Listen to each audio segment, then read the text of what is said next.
People के पेड़ के नीचे हम लक्ष्मी जी के साथ शनिवार के दिन आपसे मिलने के लिए आए हैं। शनिवार के दिन जो पीपल के वृक्ष के नीचे दिया लगाएगा उसके घर में कभी संपदा की कमी नहीं होगी।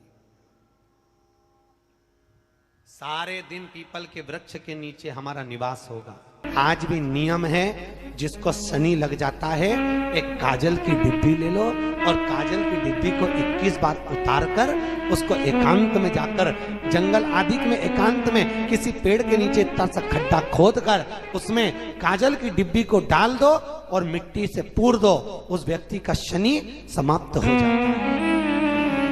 काशी विश्वनाथ का नाम लेकर काजल की डिब्बी को 21 बार उतार कर अगर काशी विश्वनाथ का नाम लेकर शनि वाले व्यक्ति को अगर पेड़ के नीचे दबा दे, शनि समाप्त, शनि उसको परेशान नहीं कर सकता। नारायण ने बोला, लक्ष्मी आज शनिवार का दिन है जिस दिन अपन इस दरिद्रता से मिलने के लिए पीपल के पेड़ के नीचे आए हैं। हिंदू धर्म में ये दिन पीपल के वृक्ष के लिए पूजनीय होगा। जो भी शनिवार के दिन पीपल के वृक्ष की पूजन करेगा, दूध चढ़ाएगा या मिष्ठान का भोग लगाएगा, लक्ष्मी और नारायण उसके घर में प्रवेश कर जाएगा। लक्ष्मी और नारायण उसके घर में प्रवेश करेगा, इसलिए नियम बनाया। कौन से दिन का? शनिवार। लक्ष्मी जी बोली, नारायण आपने तो एक दिन का वार लिख दिया। शंकर जी ने 7 वार बनाए हैं, रविवार, सोमवार, मंगल, बुध, गुरु, शुक्र और शनि। ये शिव जी ने बनाया। अब एक दिन आपने अपना बना लिया, बाकी के दिन अगर कोई इस पीपल के वृक्ष के नीचे आएगा और यहां तो दरिद्रता बैठी है तो उसका क्या होगा? भगवान नारायण बोले, सुन दरिद्रता, तेरे से एक विनती है, अगर कोई भी मनुष्य इस पीपल के पेड़ के नीचे अगर 7 दिन में आता है और उसके हाथ में अगर कोई सामग्री होती है तो तू उसके घर में प्रवेश नहीं करेगी। नियम है पीपल के वृक्ष का, या तो पानी का लोटा लेकर जाओ, कुंकू का चोपड़ा लेकर जाओ, शक्कर लेकर जाओ, या पेड़ के नीचे चींटी को डालने के लिए आटा ले जाओ, पर खाली हाथ पीपल के वृक्ष के नीचे कभी मत जाओ, कभी नहीं। खाली हाथ जाओगे तो दरिद्रता तुम्हारे घर में प्रवेश करेगी। दरिद्रता उठकर खड़ी होकर बोली, नारायण तुमने अपनी मनमानी करी है, एक दिन मुझे भी मेरा चाहिए। भगवान ने कहा, बोल कौन सा दिन चाहिए? दरिद्रता कहती है, रविवार के दिन इस पीपल के वृक्ष के नीचे मैं दिन भर नृत्य करूं, इसमें रहूं, और जो यहां आए रविवार को मैं उसके घर में प्रवेश करूं। भगवान ने कहा, ठीक है। दरिद्रता, रविवार का दिन एक ऐसा दिन रहेगा जिस दिन तू इस पीपल के वृक्ष के नीचे नृत्य करेगी और जो आएगा इस पीपल के वृक्ष के नीचे तो उसके साथ प्रवेश करेगी। मैंने तुझे वर दिया। इसलिए हमारे यहाँ केवल पीपल का वृक्ष अगर दीवार में भी लग जाता है ना, किसी की फैक्ट्री की दीवार में, किसी के घर की दीवार में पीपल का वृक्ष अगर लग जाता है, पीपल का पौधा लग जाता है, उसको कितना भी तोड़ लो वो वापिस लग जाएगा। फिर तोड़ोगे फिर लग जाएगा। अगर पीपल के पौधे को तोड़ना है तो केवल रविवार का दिन एक नींबू, एक मिर्ची और बमूल का कांटा, ये 3 चीजें रखने के बाद में आधे घंटे बाद रविवार के दिन पीपल के पेड़ को उखाड़ कर फेंक दो। दूसरी बार कभी पीपल दीवार में लगता ही नहीं, कभी नहीं लग सकता। केवल एक रविवार का, केवल एक संडे, इतवार का। घर में दीवारों पर अगर पीपल लग भी गया है, इसलिए पीपल के वृक्ष को उखाड़ने का, अगर घर में पीपल लगा हुआ है या पीपल का पौधा हमारे घर में लग गया, उसको उतारना, निकालना, लगाना, तो पीपल के वृक्ष को अगर निकाला जाता है तो रविवार के दिन, और अगर पीपल के वृक्ष को कहीं लगाया जाता है तो सोमवार के दिन या मंगलवार के दिन, बुधवार के दिन, इन दिनों में लगा सकते पीपल के वृक्ष कहीं लगाना। शनिवार का दिन एक ऐसा दिन होता है जिस दिन पीपल के वृक्ष को कहीं जाकर लगाया नहीं जाता, क्योंकि शनिवार के दिन पीपल के वृक्ष के नीचे लक्ष्मी रहती है। हम अपने हाथों से अगर पीपल का वृक्ष किसी दूसरी जगह पर शनिवार को रोपित करते हैं तो हमारे घर की लक्ष्मी अपने घर से छिन्न होकर चली जाती है। इसलिए शनिवार के दिन पीपल लगाया नहीं जाता, किसी के घर जाकर उसको वापस पलटा नहीं जाता। लग गया उसको डाल। प्रभु मेरी धर्म पत्नी को कहाँ रखूं आप बताओ? वो तो जहां यज्ञ होता है, अनुष्ठान होता है, दान होता है, पुण्य होता है, सत्कर्म होता है, वहां जाने को तैयार नहीं। अब करूं क्या? भगवान ने बोला, एक काम करो। दुर्वासा जी बोले, जिसके यहाँ रात्रि में बर्तन झूठे पड़े रहते हो उसके घर में इस दरिद्रता को लेकर तुम प्रवेश कर जाना। जिसके यहां रात्रि में बर्तन झूठे पड़े हो वहां लेकर प्रवेश कर जाओ। दूसरी जगह दुर्वासा जी बोले, जो स्त्री घर में दोपहर के समय पर सो रही हो उसके घर में इसको लेकर प्रवेश कर जाइए। जो स्त्री दोपहर के समय में घर पर सो रही हो इस दरिद्रता को लेकर प्रवेश कर जाइए। तीसरा, जिसके यहां पर दरवाजे पर कांटे वाले पौधे लगे हों उस घर में इस दरिद्रता को लेकर प्रवेश कर जाइए। दरिद्रता, कितनी सुंदर बात कही है। दाता और विधाता, कौन कौन? दाता और विधाता। लक्ष्मी और दरिद्रता के सगे भाई हैं। कौन कौन? दाता और विधाता। दाता को फिटकरी प्रिय है, विधाता को नमक प्रिय है। ये दोनों हमेशा लक्ष्मी को और दरिद्रता को दोनों को समझाते थे, दोनों में प्रेम बढ़ाते थे। आज भी हिंदू धर्म की रीति है। यहां तो ठीक है, जिसके यहां पर भी अगर थोड़ी सी भी परेशानी होती है, थोड़ा सा क्लेश होता है, अशांति होती है, लक्ष्मी नहीं टिक रही हो, काम नहीं बन रहे हो, बहुत प्रयास करा जा रहा हो और हमारा कार्य नहीं होता, तो क्या करते हैं? फिटकरी और नमक को पानी में डाल देते हैं और घर में पोछा लगा देते हैं। आप लोगों ने आजकल फेसबुक पे भी पढ़ा होगा, व्हाट्सएप पे भी पढ़ा होगा। तो क्यों लिखा उसमें? उसका कारण ही केवल था कि दाता और विधाता की प्रियता उसमें। माता ख्याति के जो 4 बच्चे हुए, इसमें जो 2 लड़के हैं दाता और विधाता, उसकी प्रियता उसकी पूर्णता उसमें। अब दुर्वासा जी बोले अपनी धर्म पत्नी को वहां लेकर, जहां कांटेदार पौधे लगे हों वहां पर लेकर प्रवेश कर जाइए। कांटेदार पौधों में उस दरिद्रता का निवास हो गया। भगवान शंकर पर विश्वास रखकर एक एक पल, एक एक घड़ी, एक एक समय, एक एक नक्षत्र का शिव महापुराण में वर्णन है। यहां तक शास्त्र कहता है कि पीपल के वृक्ष की जब भगवान शिव रचना करे, पीपल के वृक्ष की जब रचना करी गई तो उस पीपल के वृक्ष में भी कौन सा समय किसका है ये शिव महापुराण वर्णन करती है। सुबह 4 बजे से लेकर 7:30 बजे तक पीपल के वृक्ष में ब्रह्मा जी का वासा होता है। 7:30 बजे से लेकर 10:30 पौने 11 बजे तक पीपल के वृक्ष में भगवान विष्णु का वासा होता है। 10:30 बजे से लेकर पीपल के वृक्ष में 11:30 बजे तक पितरों का वासा होता है। 11:30 बजे से लेकर 12:30 बजे तक पीपल के वृक्ष में आहूतों का वासा होता है। 12:30 बजे से लेकर शाम को 4 बजे तक पीपल के वृक्ष में वासुकों का वासा होता है। 4 बजे से लेकर शाम को 7:30 बजे तक पीपल के वृक्ष में शंकर का वासा होता है। 7:30 बजे से लेकर 9:30 बजे तक पीपल के वृक्ष में कुबेर का वासा होता है। 9:30 बजे से लेकर फिर कुबेर के वृक्ष में अन्य देवों का वासा चालू हो जाता है। इसलिए हमारा हिंदू धर्म कहता है, हमारे शास्त्र कहते हैं कि पीपल के वृक्ष को जब पूजा जाता है, पीपल के वृक्ष की जब पूजन करी जाती है तो सुबह 10:30, 11, ज्यादा से ज्यादा 11:30, ज्यादा से ज्यादा 12, उसके पहले पीपल के वृक्ष की पूजन कर लेना चाहिए। क्यों? क्योंकि 11:30 बजे से लेकर 12:30 बजे तक पीपल के वृक्ष में पितरों का वासा रहता है, आहूतों का वासा रहता है, फिर वासुकों का वासा आता है। पितृ किसको कहते हैं? महाराज जो पूरी उम्र लेकर चले गए और उनके भीतर अभिलाषाएं बहुत थी, मैं ये भी करना चाहता हूं, मैं ये भी करना चाहता हूं, वो पितृ हो जाते हैं। आहूत किसको कहते हैं?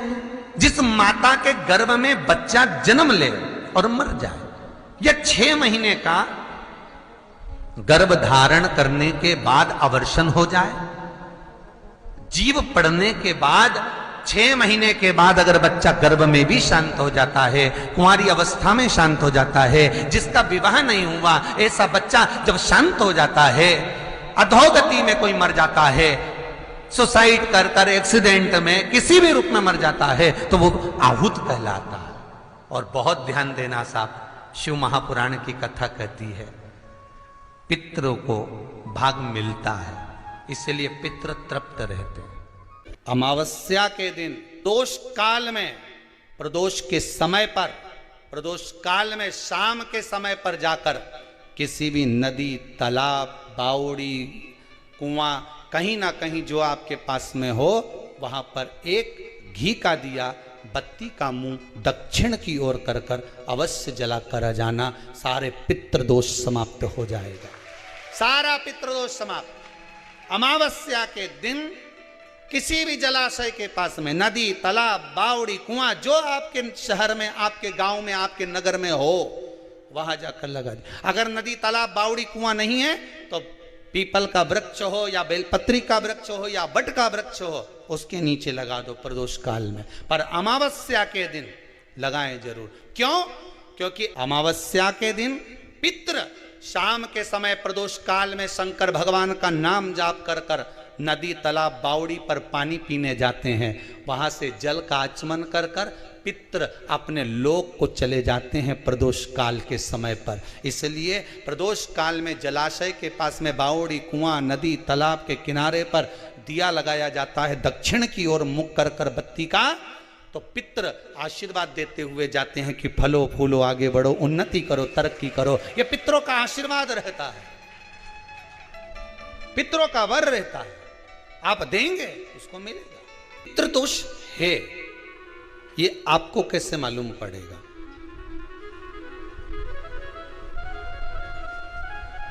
पितृ भूखे हैं, इसका तो वर्णन हमने पहले कर दिया कि रात्रि को जब आप सोने के बाद में 1-1.5 घंटे बाद अगर आपकी नींद खुल जाए, 1 घंटा 1.5 घंटा आप सो लिए, उसके बाद जो नींद खुली तो 1-1.5 घंटे तक अगर आपको नींद नहीं आ रही है, रात्रि को सोने के बाद में 1 घंटे बाद जब उठे तो आपको प्यास लग गई, भूख लगने लगी, प्यास लगने लगी कि मेरे को पानी पीना पड़ेगा, घबराहट हो रही, पानी पीना पड़ेगा। 1-1.5 घंटे सोने के बाद अचानक नींद खुले और आपको प्यास लगे, समझ लेना आपके पितृ भूखे हैं और प्यासे हैं, भूखे और प्यासे हैं, उनको जल की जरूरत है। किसी भी नदी में, सरोवर में, कुंड में, बावड़ी में, तालाब में, आप तीर्थ में जाकर जब स्नान करते हैं तो स्नान करने के बाद एक काम का नियम बना लो कि अपने हाथ की अंजलि में जल लेकर अपने पूर्वजों को देना है। प्यासे रहते हैं, भाग मांगते हैं, प्राप्त करना। 3 वृक्ष पितरों के तुल्य हैं। पहला पीपल, दूसरा बट वृक्ष, तीसरा बेलपत्र का वृक्ष। ये पितरों के तुल्य हैं। अगर आपको रात्रि में नींद नहीं आ रही है, ऐसा लगता है कि रात्रि को 1 घंटा 1.5 घंटा सोने के बाद कुछ गलत गलत विचार आने लगते हैं, नींद सुबह 3 बजे तक, 4 बजे तक नहीं आती, 4 बजे के बाद फिर नींद आती है, तो एक प्रैक्टिकल जरूर कर कर देखना। एक प्रैक्टिकल करने में क्या जाता है, प्रयास करने में क्या कुछ जाता है क्या? प्रैक्टिकल कर कर देखना कि कहीं सीओर वाला महाराज झूठ तो नहीं बोल रहा, तो प्रैक्टिकल करने में कुछ नहीं जाए। 1 लोटा पानी लो, उसमें थोड़ा सा कच्चा दूध डाल लीजिए, श्राद्ध पक्ष चल रहा है, बेलपत्री का पेड़ या पीपल का पेड़ या बट का पेड़, इन पेड़ के नीचे ले जाकर उस दूध को दोपहर में सुबह 10 बजे से लेकर 12 बजे के बीच में ले जाकर चढ़ा दीजिए। रात्रि को फिर ना आपको प्यास लगेगी, ना भूख लगेगी, नींद एक बार लगी तो सुबह ही खुलेगी। प्रैक्टिकल करने में क्या जाता है? पानी डालने में तुम्हारा कुछ जाएगा? अरे बोलो तो सरी, प्रैक्टिकल करने में क्या जाता है? कुछ भी नहीं बिगड़ेगा, ये तो बस जल डालोगे तुम्हारा ही कुछ अच्छा हो सकता है, बाबा की कृपा। 3 वृक्ष पितरों के तुल्य हैं। पहला जम के बोलिए पीपल, दूसरा बट वृक्ष, तीसरा बेलपत्री का वृक्ष। 3 पीपल के वृक्ष में 52,000 ब्राह्मण एक साथ निवास करते हैं, इसलिए पितृतुल्य है। बट वृक्ष ब्रह्मा जी के मस्तक से बना, इसलिए पितृतुल्य है। और बेलपत्री का वृक्ष माता पार्वती जी के अश्रु से बना। जब आंसू गिरे थे माता जगत जननी जगदम्बा पार्वती के, उस समय पर पितृलोक में हलचल उत्पन्न हो गई थी। हमारी नातिन की आंख में आंसू कैसे आ गए? मैनावती की पुत्री है,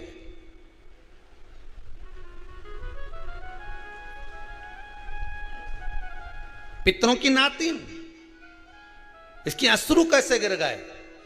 पार्वती जी ने कहा ये आंसू नहीं, मेरा पुण्य भाग प्रकट करती हूं बेलपत्री के रूप में। तो पितरों ने वर दिया था कि ये बेलपत्री का वृक्ष हमारा आशीर्वाद है, इसके नीचे अगर कोई दीप लगाता है, शिव को स्पर्श कर चढ़ाता है, उसके पितरों की शांति होगी। हम स्वयं उसको आशीर्वाद देने के लिए पधारेंगे। बेलपत्र का वृक्ष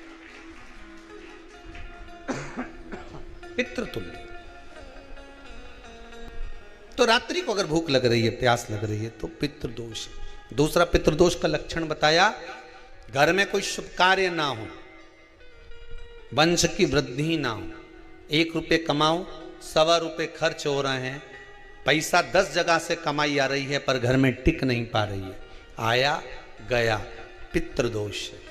जरा सी कटोरी पड़ी है उसके पीछे विवाद चालू हो जाए, पानी ढुल गया उसके पीछे विवाद हो जाए, या छोटी छोटी बात में घर में क्लेश मचा हुआ है, पितृदोष है। समझ लो हमारे पूर्वज हमसे खुश नहीं है, प्रसन्न नहीं। अमावस्या के दिन सारे पितृदोष समाप्त हो जाएगा, सारा पितृदोष समाप्त। जिनके यहाँ पितृदोष होता है, काल सर्प दोष होता है, वास्तु दोष होता है, उनको ज्यादा कुछ नहीं करना होना। महाराज एक बेल का फल लीजिए। क्या लेना है?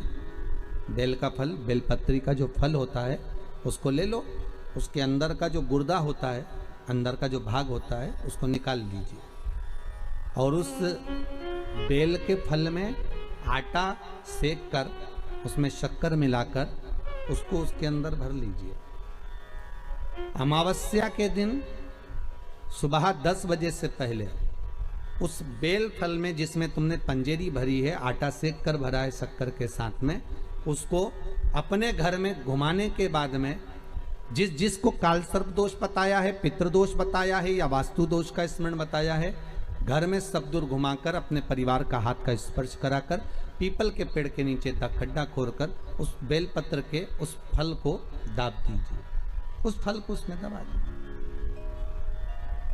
महाराज केवल एक अमावस्या करना रहता है, पितरों के दोष से मुक्ति मिलती है और हमारे घर के कार्य सफल होना प्रारंभ हो जाते हैं। कार्य की सफलता होती है, कार्य में सफलता प्राप्त होने लगती है।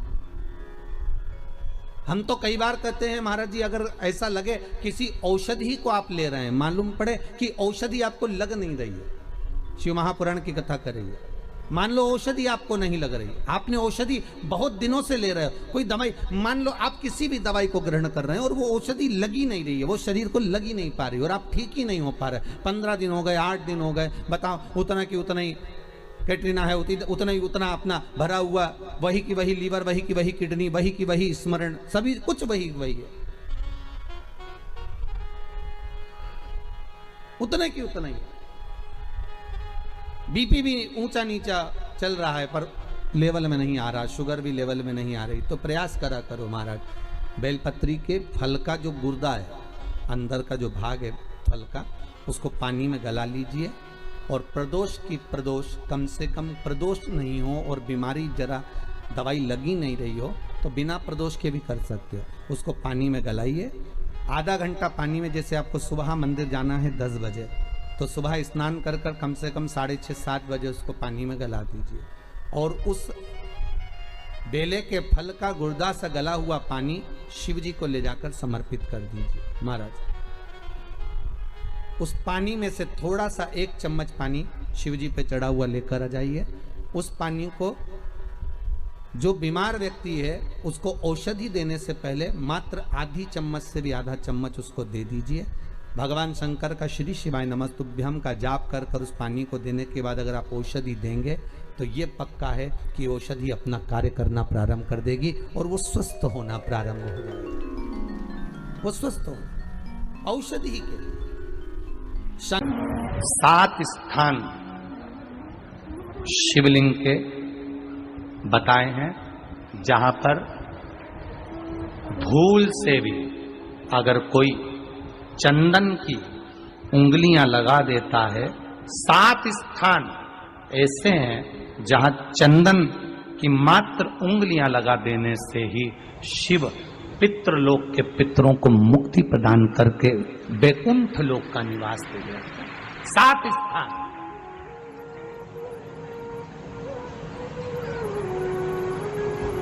और वो 7 स्थान जो चंदन के बताए गए हैं। पहला, भगवान देवाधिदेव महादेव के शिवलिंग पर चंदन का लेपन। समझ लेना जरा बहुत अच्छे से। आपको लगता है स्वप्न में कोई मुर्दे दिख रहे हैं, या कोई जल रहा है, या कोई मर रहा है, या कोई चला गया है, ऐसा भय लगता है। बच्चों को मानी भेजूंगी ऐसा हो जाएगा, पति को मानी भेजूंगी ऐसा हो जाएगा, कोई हमारे कोई गलत तो नहीं कर रहा है, आपको लगता है। 7 स्थान चंदन के बताएं महाराज। पहला शिवलिंग,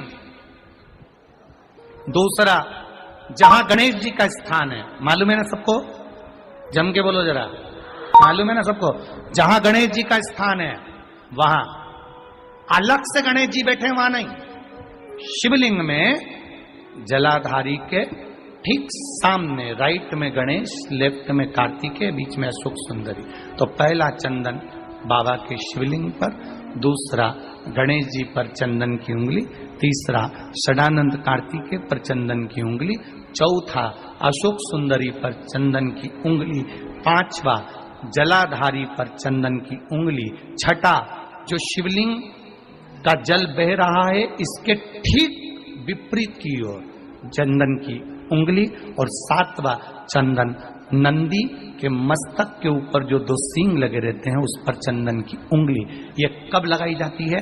या तो अमावस्या के दिन। आपको लगता है कि हमारे पूर्वजों का उद्धार नहीं हुआ, हमारे पूर्वजों का कल्याण नहीं हुआ, कहीं अधोगति में कोई चला गया है, उसका बस एक बार, रोज नहीं जरूरत है, प्रतिदिन जरूरत ही नहीं, महीने में एक बार अगर अमावस्या के दिन भी आपने चंदन के थोड़ा सा चंदन अगर मेरे देवाधिदेव महादेव को 7 स्थान पर समर्पित किया है। अशोक यहाँ पर वर्णन कर रही है, मैना, धन्य और कला की कथा कर रही है। तीनों ने सनकादि ऋषियों से मांगा। चंदन भगवान को अति प्रिय होता है, और चंदन ही एक ऐसा होता है जो पितरों को भी प्रिय होता है, जिसका स्पर्श मात्र लगने से पूर्वजों का कल्याण हो जाता है, वो चंदन। अमावस्या के दिन जो नदी, तालाब, बावड़ी, कुआं किसी भी एक जगह पर अपने पूर्वजों का नाम लेकर शाम के समय पर दिया लगाएगा, ये मेरा विश्वास रहता है, उसके लिए कुबेर भंडारी भंडार जरूर बनेगा, पितृ भंडार जरूर बनेंगे। अमावस्या, तुलसी की लकड़ी पानी में घुमाकर, लकड़ी नहीं हो तो माला तो होगी ही, जल में भ्रमण कराकर, जल में घुमाकर, तुलसी की लकड़ी को जल में डालकर स्नान जो करता है, मात्र घुमाना है, लकड़ी डालकर नहीं रखना है, घुमाकर अपने पूजन वाले स्थान पर रख लो, या पानी में पहले से घुमा लो, उस पानी को ले जाकर डाल दो। अमावस्या स्नान जो जीव करता है, शिव महापुराण की कथा कहती है, जितनी वर्ष में सोमती पड़ती है, सोमती अमावस्याएं पड़ती हैं, शनिचरी अमावस्याएं पड़ती हैं, सारी अमावस्या का पुण्य उस जीव के खाते में चला जाता है। तो अच्छे से ध्यान रखिएगा, आप ब्राह्मण को भोजन कराएं ना कराएं, आपने धूप छोड़ी ना छोड़ी वो पता नहीं, गाय को रोटी दी ना दी, स्वान को भोजन दिया ना दिया, कौवे को भोजन दिया ना दिया, चलेगा। पर अमावस्या के दिन, उस दिन प्रदोष काल में, प्रदोष के समय पर, शाम के समय पर जाकर किसी भी नदी, तालाब, बावड़ी, कुआं, कहीं ना कहीं जो आपके पास में हो, वहां पर एक घी का दिया, बत्ती का मुंह दक्षिण की ओर कर कर अवश्य जला कर जाना, सारे पितृ दोष समाप्त हो जाएगा। से निवेदन है, माताओं से निवेदन है, मान लो आपको कोई ब्राह्मण देवता ने कहा कि आपके यहाँ पितृ दोष है, तो आपको घबराना नहीं है कि महाराज जी मुझे क्या करना पड़ेगा, पितृ दोष है। एक चावल का दाना घर में से लीजिए, हथेली पर रखिए, पानी का जो मटका होता है, हंडा होता है, पानी का जो मटका है, हंडा है, जहां पर रसोई घर में तुम पानी रखते हो, उस हंडे के पास में, मटके के पास में उस चावल के दाने को लेकर जाइए, अपने पितरों का स्मरण कर स्वधा स्वधा स्वधा स्वधा स्वधा 5 बार बोलकर शंकर भगवान के शिवलिंग पर, तुम्हारे घर में शिवलिंग हो तो घर में, और अगर मंदिर में शिवलिंग हो तो मंदिर में, उस चावल के दाने को चढ़ा दीजिए। कैसा भी पितृदोष होगा समाप्त हो।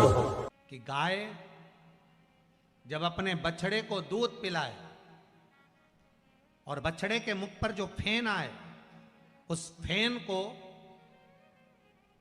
अमावस्या के दिन दोपहर में 12 बजे चम्मच में लेकर, जो बच्चा चिड़चिड़ करता हो या पढ़ाई में मन नहीं लगता हो या दिमाग थोड़ा सा कमजोर हो, डॉक्टर के इसका विवेक काम नहीं कर रहा, बुद्धि काम नहीं कर रही है, उस बच्चे को 2 या 3 अमावस्या गाय जब बछड़े को दूध पिलाए, बछड़े के मुंह पर जो फेन आता है वो फेन उस बच्चे को पिला दिया जाए तो बच्चा विद्वान होता है, उसका विवेक काम करना प्रबल हो जाता है। सारी दुनिया के लोग तुमसे कह रहे हैं तेरे घर में पितृदोष है, 1 रुपए कमाते हो 1.25 रुपए खर्च होता है, मानसिक टेंशन बना रहता है। घर में एक व्यक्ति बीमार है, ठीक हुआ, दूसरा बीमार पड़ गया, दूसरा ठीक हुआ, तीसरा बीमार पड़ गया, तीसरा ठीक हुआ, चौथा बीमार पड़ गया, मतलब कहीं ना कहीं पितृ का भाव, पितृदोष का वर्णन। किसी ने कहा तुमसे कि तेरे यहाँ पितृदोष है, तूने ब्राह्मण को भोजन करा दिया, पिंडदान करा दिया, तर्पण करा दिया, तिलांजलि करा दी, गया जी का श्राद्ध कर दिया, हरिद्वार चली गई, वहां पिंडदान करवा दिया, ब्राह्मण भोज करवा दिया, तिथि पर भोजन करवा दिया, सब कुछ करवा के देते। अब एक काम और करके देख, एक काम और करके देख लो।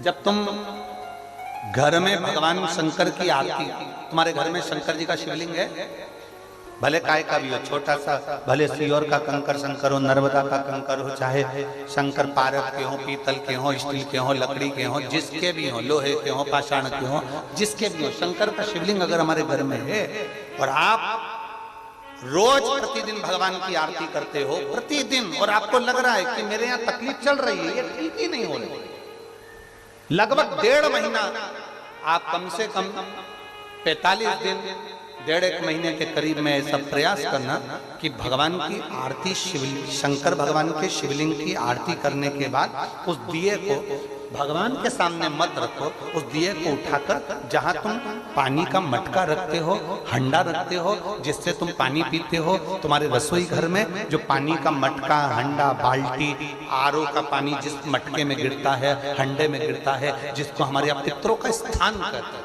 उस स्थान पर, उस मटके के पास में, उस हंडे के पास में, उस बाल्टी के पास में, जहां रसोई घर में पानी रखते हो, उस रसोई घर में पानी जहां रखते हो, उसके पास में उस दिए को भगवान के सामने नहीं रखना, आरती उतारने के बाद उस दिए को ले जाके सीधे परिंडे के पास में, उस हंडे के पास में, मटके के पास में उसको रखो।